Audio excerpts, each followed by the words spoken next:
Hello, Packers fans, and welcome into PackersNews.com. I'm Kassidy Hill, joined by Pete Dougherty.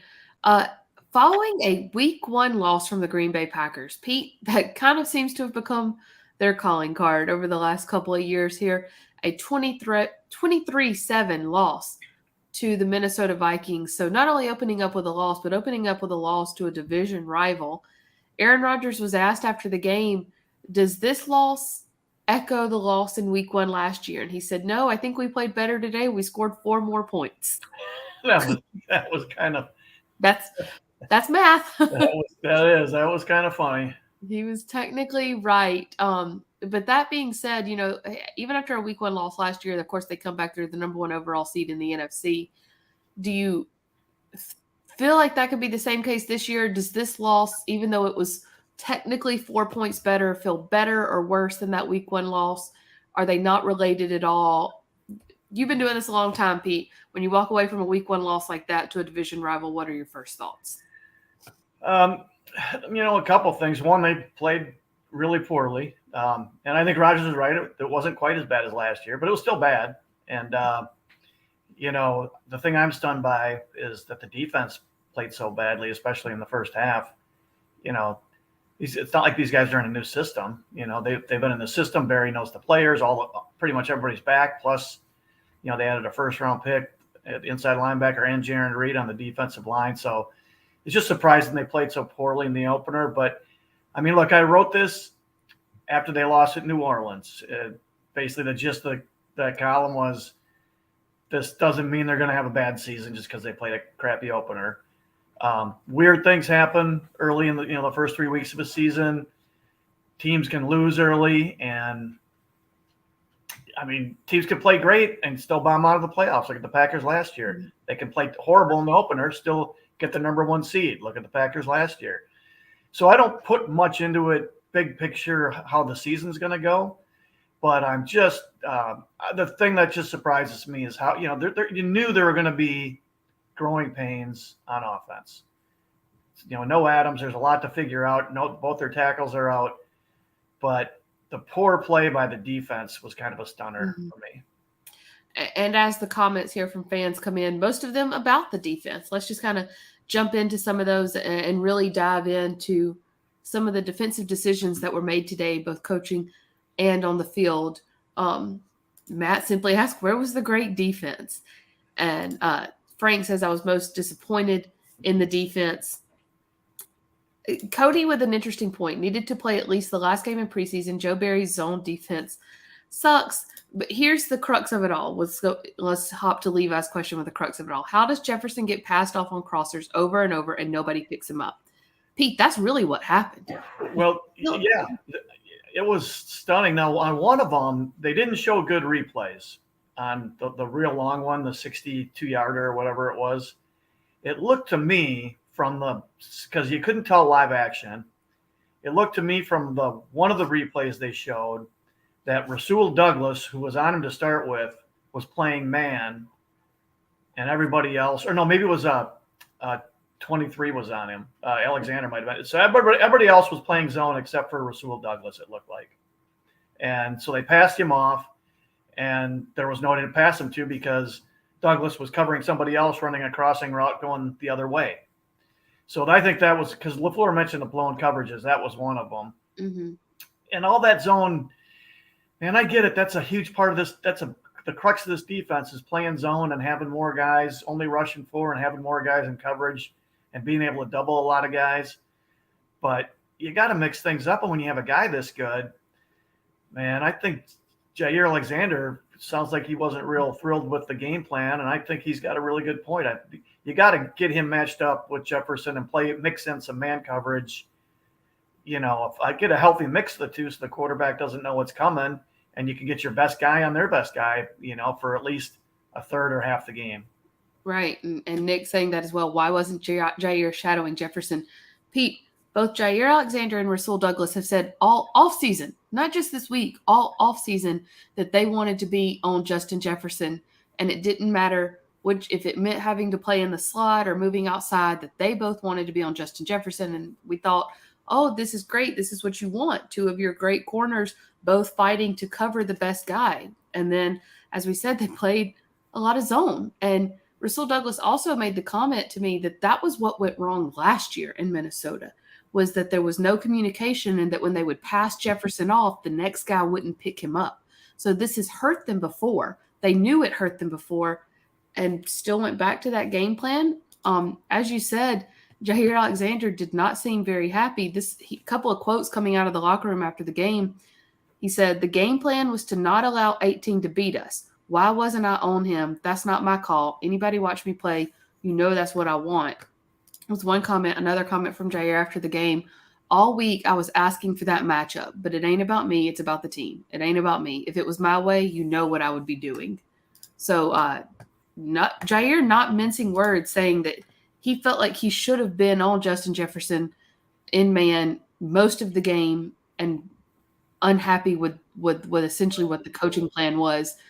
Do you feel like this was a coaching mistake, or was it just simply talent or guys not being where they needed to be, and the miscommunication being what hurt them? Well, the play we just talked about, that was a blown coverage, so that's on the players. Mm-hmm. But yeah, I think this may have been probably a coaching mistake. Greg Olson gave an explanation, because they talked to Barry before the game. They got an explanation of, why they were approaching it this way. That basically saying, sure, you could put Alexander on him, but that, and Alexander can do that part, but that makes things more complicated for the other defensive backs, because they've got to move around depending on where Jefferson lines up, because they move the guy all over the place.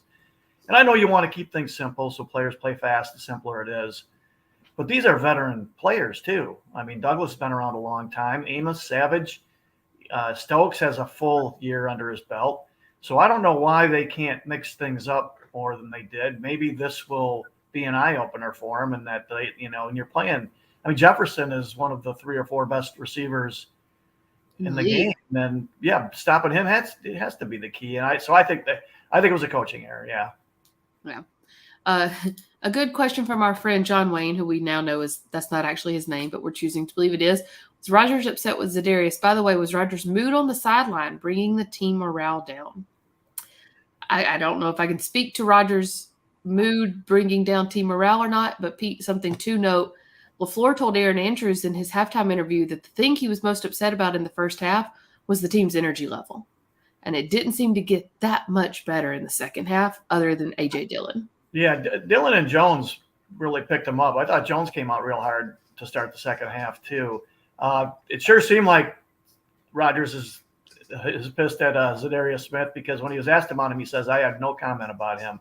So it makes you wonder what things were said down there on the field when Smith was sacking him, and when Rodgers blocked him and Smith knocked him down. And it just makes you wonder what they were saying to each other, because it sounds like there's some legit bad blood after this game. It's going to make me want to sing Taylor Swift. It was interesting that when the cameras picked up Rodgers and Zadarius after that block, which a nice lead block from your 18-year vet for the rookie Romeo Doubs on that end around, he and Zadarius were kind of laughing afterwards. But, then again, we don't know what they're saying, so we're not exactly sure what they were laughing about. I thought it was interesting that Kevin O'Connell, the Vikings head coach, attributed their spark to Zadarius. He said, he said, "My only worry with Z today was, would he be too hyped up? And instead, he said, I know that he's got respect for that organization. They have respect for him, but he really got us all going today." And that's exactly what Zadarius Smith went to Minnesota to do, and he succeeded today. I think he was only credited with 1 sack, but the Packers seem to really kind of be giving him credit for 2, because he is the reason Rodgers was sacked and fumbled on the first drive of the third quarter. He came unblocked into the backfield, and that's what led to it all. Is that fair to say? Yeah, I was skeptical going in that, these revenge games, there's so many of them for players around the league. Right, Baker Mayfield lost his revenge game today. So, right. I wondered, was it really going to make that much of a difference? Because Zadarius Smith's a good player. He's probably going to play well no matter what. But maybe it gave him a little extra juice, and maybe it gave the Vikings a little extra juice today. That's a real possibility. I did notice a couple times the Packers ran at him, and just like when he was here, you can run at that guy. Mm-hmm. So maybe they should have done more of that. but he was a real factor in the game. And, it did seem like his juice gave his team, a little bit of a lift in this game that it might not have otherwise had. It'll be real interesting when these teams match up again, later in the year, see how that goes.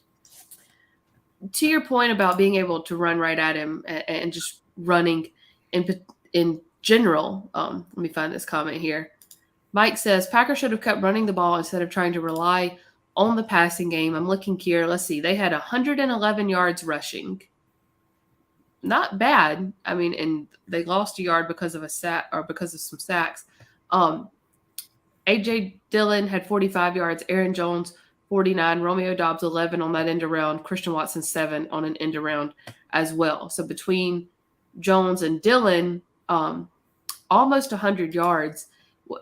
Do you feel like that was a game plan, part of the game plan that was working that they got away from too soon? Yeah, probably, or somehow or other get the ball in those guys' hands. It does. You do wonder. I mean, Watson, that was an incredibly bad drop because it wasn't like he was extended. I mean, that ball was right on the money. So there's, you got a touchdown right off the bat, a 7-0 start. All of a sudden it's 7-7. Who knows what happens? But those things happen. Guys drop passes, and you still have to recover. I think it's going to take half a season for these guys to get a really good feel for how to run their offense and how to use guys. That's why, I picked them to go. I think they're going to be good, and I picked them to go 12-5. But I wasn't going 14-3 or anything like that. I think they're going to have some struggles in the first half of the season offensively. I did think their defense would be good enough to pick them up, and they were not even close to good enough to pick them up today. Aaron Jones, between his 5 rushes and his 3 receptions, that's 8 touches. And Matt LaFleur said after the game, anytime you come out of a game when Aaron Jones only has 8 touches, you did something wrong. They probably need those 2 guys to combine for, and I'm just going off the top of my head here, so kind of making it up, but 30 touches between the 2 of them. I don't think that's anything outlandish, So yeah, they were. How many did they have total? Let's 20? See. Jones had 8. Dylan had 15. So that's 23. Yeah. So they should probably be between 30 and 30. With the catching the ball too. Yeah, they should be. That's total. That's rushes and receptions. Rushes and catches, right? So they should be closer to 35 than 20. Mm-hmm. Stephen with a pretty decent question, or a pretty interesting question. Do you foresee any lineup changes for next week? There might be some, Pete, but they probably will be coming from injuries. Yeah, I wonder how bad Walker's injury is, the shoulder injury. That would be a big blow because they're looking for that guy to be a good player, and he's, rookie. He's one of those guys who's going to improve as the season goes on. But to improve, he's got to be on the field playing, and you wonder if Runyon's going to. He had a concussion, it sounds like, so you wonder if he's going to miss a game, and then if Bakhtiari and Jenkins aren't packed, then Zach Tom's probably going to be the starting left guard. He seemed to do okay in there. I didn't watch him real closely, but I didn't notice him getting smoked at all. So it's just the attrition is already kicking in. But that's the NFL. It's an interesting point about Zach Tom because, Peter, I think it's fair to say that their best offensive drive of the day came when Zach Tom came in the game. And they immediately ran Dillon and Jones behind him for a couple of plays on that drive. Yeah, and I thought what they did, and that's the one thing where I thought the Vikings would be vulnerable is both, Hunter and Zadarius Smith are really good pass rushers. Mm-hmm. But Smith is a big risk taker in the run game.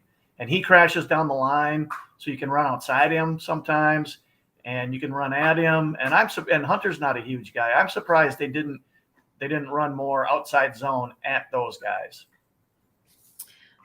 Mitchell with a question that it kind of speaks back to what you were saying a minute ago, but Watson clearly beat Patrick Peterson on the first play when the Packers had the ball. Why did they not run that same play again? Pete, before you answer this question, I want to throw this in there. Aaron Rodgers was asked about that drop because that could have, like you said, could have made the game 7-7 at the very beginning. No telling how it unfolds from there. He didn't seem too upset with the drop. He felt like those are going to just be sort of the growing pains that come with rookies. he was more upset with the mental mistakes. That being said, back to Mitchell's question, is that sort of your only shot to really kind of run a play like that? Is that something you can do again in the same game? Yeah, I don't, getting into the nuance of play calling here, I'm not sure how much expertise any of us really has in that. Maybe you feel like you just get one bite at that, and then you've lost the element of surprise. You're on high alert whenever 9's out there. Don't let him get behind you. Right. So maybe that was why. I mean, that's one of the things watching the games on, because you and I did not make this trip. Watching the games on TV is so limiting because you can only watch what they show you, and you can't see the whole field every play. So I might have had a little better feel. I think the Vikings played a lot of deep coverage. I think they were forcing the Packers to beat them underneath, and it worked. Right. We have a lot of questions still coming in, and Pete, I know you have to get to your column. We're just going to take a couple more here, and don't worry, guys, we'll be back this week to kind of finish wrapping up this game. Let's go through here and touch on a subject we haven't talked about yet. Okay, here's a good one. Let me get back up here. Sorry about that, guys. Okay. O-line looked rough today. They need Jenkins and Bach back. No waiting if they can go. Pete, that was sort of the decision that went into Bakhtiari and Jenkins not playing today, was they felt like they would need them more importantly longer down the line. But after seeing this performance from this line today, can you afford to just keep waiting and waiting until they're 110%? I'm guessing and betting that they still err on the side of caution, and if they need to wait 4 weeks instead, if they think 4 weeks is a lot better than 2, then they'll do it. I just think it's a bad sign Bakhtiari didn't practice on Friday. So that makes you wonder if he's got a couple weeks to go. I guess the thing to watch is, look, you never know what they're going to do for sure, and these are veteran guys, but generally when guys are coming off injuries where they've been out for months, like both of these guys have, they need to practice all week and be a full participant the whole week before they play in a game. So that's going to be the signal I'm looking for. Now, maybe that'll turn out to be wrong, and maybe they'll be limited for a couple days, and one of them will be full participant Friday, and then he'll play. That's a possibility. But I'm thinking they still want to see these guys go 3 straight days, see how they are the next day, each day after that practice. And if they come out of that fine, then they're ready to play. And I'm sure the team was taking the long view of this, of 17 games. And, they could – I mean, the Packers, I remember one year they started 1-4 under Mike Sherman, and they made the playoffs. So, it's – while those things are really bad, you still can – there's 17 games. There's a lot of time to bounce back if you think you have a good team. And, they're looking at these two guys as long-term investments. I would guess, I don't know, what do you think? I'm thinking Jenkins has the better chance of the two to play next week, but, I'm just guessing. I honestly thought Jenkins would play this week and that him not playing was purely precautionary. And so that being said, I feel like they'll put him in next week, especially after kind of seeing the performance they got today. If you can just put Jenkins back in there, that at least plugs a hole. And at that point, Bakhtiari is just a luxury. Yeah. And Neiman seemed fine. I didn't notice him getting beaten. And there's that domino effect, with Jenkins. Newman can move inside, Hanson's out. There's a domino effect there. Sorry, I cut you off. No, you're fine. That's exactly what I was going to say. If you put Jenkins in, I say it plugs a hole because you can plug him into any hole, and then you can kind of move around, put him where you need him most, and that's the luxury you have with Jenkins. We're going to take a final question here from Randy. Speaking of guys that they're looking to get back, where's our Lizard King Lazard when we need him? He got if you're not sure, Lazard got stepped on his ankle last week by defensive linemen in practice. He has not practiced over the past week and a half, I believe it is. Pete, we're not exactly sure when he will be back. I would assume by Chicago. That's not for sure. All of that to say, would he have made a difference today? I don't know. You never know. Maybe on one of those scramble plays, he'd have come back and, found an open spot and Rodgers had to hit him and, maybe things change a little bit. But with the way they played on defense, I'm not convinced that would have been enough. Right. Yeah, to your point about the scramble play, the play where Rodgers was sacked and fumbled it on that scramble, he said after the game, I should have thrown it away, and he took the blame for that. He said, I should have just thrown it away instead of continuing to look for someone. On the replay, it looked like he was wanting Romeo Doubs to come back on that scramble play. And that's just one of those things where it's chemistry, and it's time, and it's experience, and it's reps. Who's to say if Alan Lazard had been on the field, would he have known to come back for that ball?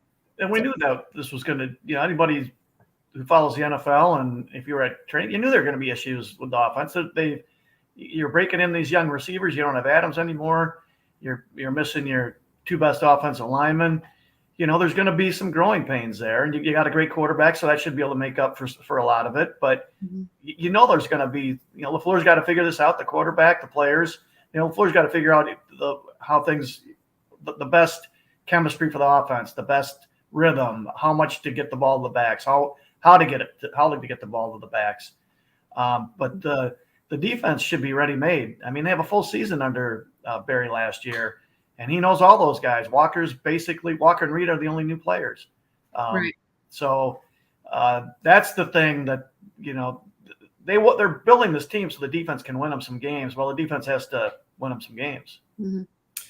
Christopher with a great point. Remember last year, week 1, 38-3, RELAX, relax. It's Rodgers' famous quote.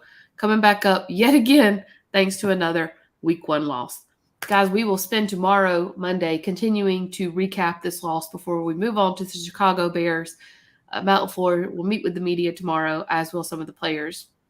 So stay tuned to PackersNews.com for full coverage as we continue to wrap up the week 1 season opening 23-7 loss to the Vikings. Pete, I know you have a column coming that you are going to go finish, and your insider is already on PackersNews.com, I believe. Is that correct? It is, and the column will be what we've just been mostly talking about how surprising it was that the defense was kind of a no-show today. Right. So check that out on PackersNews.com. Plus full coverage from Minneapolis as well from Ryan Wood, Tom Silverstein, Pete, and I. For Pete, I'm Kassidy. Thanks so much, guys. We will see you tomorrow.